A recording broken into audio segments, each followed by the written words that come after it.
Hello and welcome everyone, I'm Madals and today I have got a pretty cool game. It is a best of one, it is going to be on Neo Planet S, so let me introduce these two players in a TVZ. Spawning in the bottom left, we've got the red Terran player under the name DayNine. Probably not actually DayNine, although potentially could be, maybe. Who knows? But in the top right, his opponent, who is definitely who they say they are, from Team Evil Geniuses, it's the blue Zerg player, it's IdrA. So, this should be really fun. Neoplanet S is a cool map because, really for Zerg, it's quite awkward taking a third. Because you come down here and you take your natural, and you're like, yeah, I've got my natural, it's all looking good. And then you've got to decide on a third, and you can take this one up here, and there's the rocks there, and it's not too far away, but then obviously there's this awkward path where people can just come into your natural. Or you can come and try and take the third down here, which again, there's two entrances in here, and units can still just come over the top. And what this leaves you in is with a situation where basically you can't defend anywhere that nicely, for nobody likes taking a third on Neoplanet. There's also no watchtower, so you don't know if things are coming out, which means Overlord scouting is so important. I always stick an Overlord here. Just do it. Do it every time so you can get a good little bit of vision. You've got to try and find out what's going on and where your opponent's moving when they're coming to try and kill you, basically. In terms of openings, we've just got a barracks coming down here for Mr. 9, as well as the gas, so probably going to be some Reapers. And Reapers are quite a good choice on this map because there's a nice little bit of cliff area around that you can utilize. You can run across, you can do a lot of harassment damage potentially, and that's something which is always useful in the early game stages. Now for IdrA, he's going for a 15 hatch, should be a 16 pull. The reason you go for that hatch pull is just it's safe to do and you can get it down fairly easily. The only variation you can get is you actually go hatch gas pull, but very risky. It delays your spawning pull, but does mean you get out speed slightly quicker. And it actually looks like that's what IdrA is going to be going for here. Gets the gas then pull up, so aiming to get a nice quick Zergling speed out. That'll give him more map dominance. It'll also give him the option to tech up quite quickly if needed. The drone does manage to sneak its way through. Needs to get over and basically take a quick little look to see whether the gas has been taken, because that's always a really good tell of what your opponent's doing. The second the gas is spotted, as of now, you know straight away that, hey, my opponent is going to go for a Reaper. You can defend appropriately then, make sure that you're just ready to deal with it. The extractor also coming down is another nice move, and what this extractor does primarily is it means that actually you're not going to be able, well, you reduce the options that your opponent has, really. You mean that it's that basically the Terran player cannot go up to 2 gases. So DayNine just going to be expanding anyway, so it was a Reaper expand, very common opening at the moment. As soon as he hits 400 minerals, he will drop this down. Meanwhile, we see that the first 2 queens, or sorry, 1 queen and 4 Zerglings on their way out. There's the second queen now, so defending against this Reaper shouldn't be too difficult. We've got the command center on its way. I'm not sure if it can be seen, it can't quite, but it should be assumed that that's coming down. The extractor was allowed to finish. Doesn't really get a whole ton of great information, to be honest. You can just see that obviously the barracks is still doing something. Can't see that factory, it is about out of range, but you know that your opponent doesn't have a second, or doesn't have a second gas. So that lack of second gas just means, hey, there's no tech here. That should be fairly safe. So now we've just got the Reaper being forced back at the moment. There's only the single Reaper at the moment. The second one is on its way to join the battle. Of course, if you kite nicely, you can rack up a couple of kills for very, very little damage being done. But now the queens are out, it becomes a lot more difficult to do anything effectively, because the queens just have such good range. They take so little damage from Reapers, and they've got such a lot of health that it really is awkward to do. But of course, all while these Reapers are still just pushing in, trying to get any kills they can, trying to kill a couple of Zerglings, really just making the army a bit more squishy, dealing a bit of damage where they can, and getting any kills, and ultimately losing nothing in doing so. So as long as that keeps up, then DayNine won't have a problem with it. We see that the factory, 2 additional barracks coming down, there's the switch over, so we're going to be seeing Hellions as well as a good number of Marines coming out.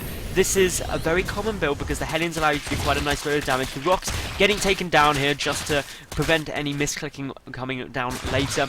The drones have also been pulled out of gas, and the reason that's really interesting is because it basically means that speed was coming down, and then that was it. There are 3 more drones on their way up, and this is just going to go back into it. It means that the lair is a little bit later than you sometimes see it, but nothing too disastrous. With the Reapers now attacking the gas, you know straight away as a Zerg player that obviously the Reapers aren't going to be harassing you anymore. You haven't got the scouting information that you may need, so we see that Stim is on its way. The first 2 Hellions are coming down. 4 Speedlings running straight forward though, gets a good view out, knows that hey, the bunker's down. We've got this nice expansion and also seeing the Hellions. That's a really good read of what could be happening, with second gas only just being taken. Meanwhile for IdrA, we've got the Baning Nest and the Roach Warren coming down. 2 gases are currently functioning with 3 drones in each, so we should be getting to see some relatively good tech shortly. The gas is starting to pile up, but ultimately this could just be a big Roach Baneling push. That's something that always can do a lot of damage, is very effective against this sort of Hellion Reaper composition. The Marines will get shredded. It's all very nice, and that's actually what we're going to see IdrA do here. He's got 8 Roaches in production. His Baning Nest is nearly done. With Speedlings he can delay that a little bit, but currently these Roaches just on their way in order to do some damage, and apparently the UI bugged out a bit though and kept the Baneling Nest tab up. But anyway, 2 Queens sitting here nicely in the choke point, just trying to push things back. Nice little check here from DayNine. Is the 3rd base up and running? No. That's a big tell that actually something really aggressive is likely to be coming. Nearly 8 minutes and no 3rd base from a Zerg. It's going to be a 2 base all in. But the Hellions, the Reapers are here. They're going to start doing some nice damage. But the Roaches are just coming straight away for a counterattack. And this sort of counterattack is going to be really difficult for DayNine to hold, because as we can see, a handful of Marines, the wall off is done, but repairs are going to have to go down very quickly. And with the Banelings morphing in now, those repairs just aren't going to be able to be done quickly enough.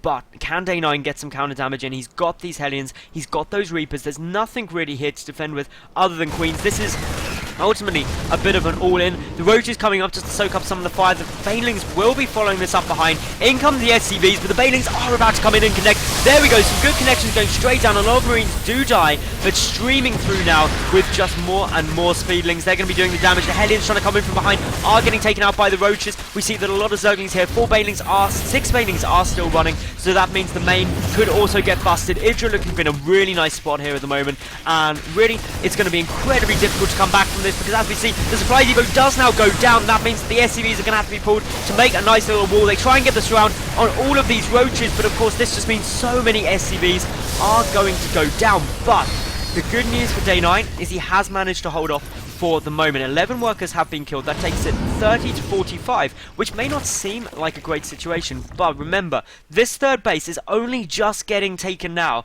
at essentially the 10-minute mark. That is so late. That means that a macro hatch is also being forced, just trying to keep up in the production, because with 2 mules coming down, actually DayNine isn't in a disastrous spot. Those 2 mules probably leveling out the income very closely. Tech for IdrA is also hugely behind. He's got no lair. He wasn't all in, but he was highly committed to that aggressive Roach Baneling bust, and it did do some damage, but not really enough. He needed to take out this natural base really for it to do enough, and also potentially deal a lot more damage. So this 3rd is likely to get cancelled. We see that a lot of Zerglings and Banelings streaming through, but the cancel is forced. Exactly what you'd want. A nice little pickup. Of course, the boost coming into the main. Where will the units to defend? Well, they're sitting at the 3rd. They've got such a long way around to go. That means that potentially a Queen could get sniped off, hurting the production of IdrA. And Overlord going to go down here.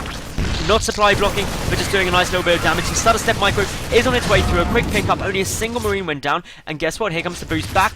Another set of 4 Hellions in this medevac. But with the Queen there, with the Banelings there, you've got to be a little bit cautious. The Banelings do get caught up on the Zerglings. A little bit of splitting could go down. Good little bits of micro. And this just means that with exceptional micro, very little got lost from this push. 2 Marines were the only thing that died.